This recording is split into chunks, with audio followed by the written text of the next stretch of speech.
Mereka berdua adalah anak yang dilahirkan dengan kemampuan sihir. Reina bisa mengeluarkan api dari dalam tubuhnya. Lalu Nori bisa berubah dirinya menjadi hewan apa saja yang ada di dalam pikirannya. Namun terkadang ia belum terlalu bisa menyempurnakan bentuk hewan yang ia keluarkan. Kini Nori bersama anak-anak lainnya yang punya kekuatan sihir akan masuk ke dalam sekolah sihir yang sangat diidam-idamkan oleh anak-anak yang punya kekuatan sihir. Jalan menuju ke sekolah sihir itu ada di tengah hutan ini, dan mereka harus melewati portal yang akan membawa mereka ke sekolah impian. Di sini banyak sekali anak-anak dengan kekuatan sihir yang sangat unik. Ada yang bisa mengeluarkan kembang api dari tangan, ada yang bisa terbang, ada yang bisa telekinesis, berbicara dengan hewan, dan bahkan bisa berubah menjadi hewan. Apa yang mereka lihat membuat anak-anak ini sangat takjub dengan keindahan sekolah sihir ini. Kepala sekolah sihir pun menjelaskan kekuatan-kekuatan apa saja yang bisa dilatih di sekolah ini. Lalu saat kepala sekolah menjelaskan mereka bisa melatih orang yang bisa berubah menjadi hewan, Nori tampak sangat percaya diri dan merasa kekuatannya layak diterima di sini.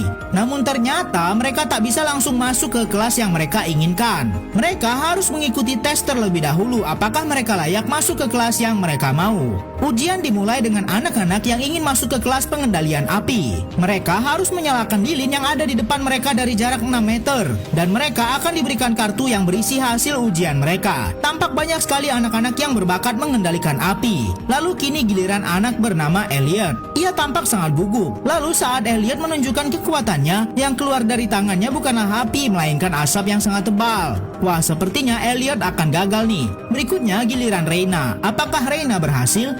Anak ini harus berubah menjadi kucing selama 5 detik agar bisa lolos masuk ke sekolah sihir yang sangat terkenal. Tapi saat penguji mulai berhitung, pada detik ketiga anak itu malah tidak bisa mengendalikan kekuatannya dan malah mengeluarkan sayap seperti naga. Tubuhnya pun semakin lama semakin membesar. Tampak wajah kekecewaan dari semua penguji. Namun anak bernama Nori ini tetap percaya diri akan lolos. Sementara itu sahabatnya akan mengikuti ujian masuk ke dalam kelas pengendalian api. Tampaknya bagi Reina ujian berjalan dengan mulus.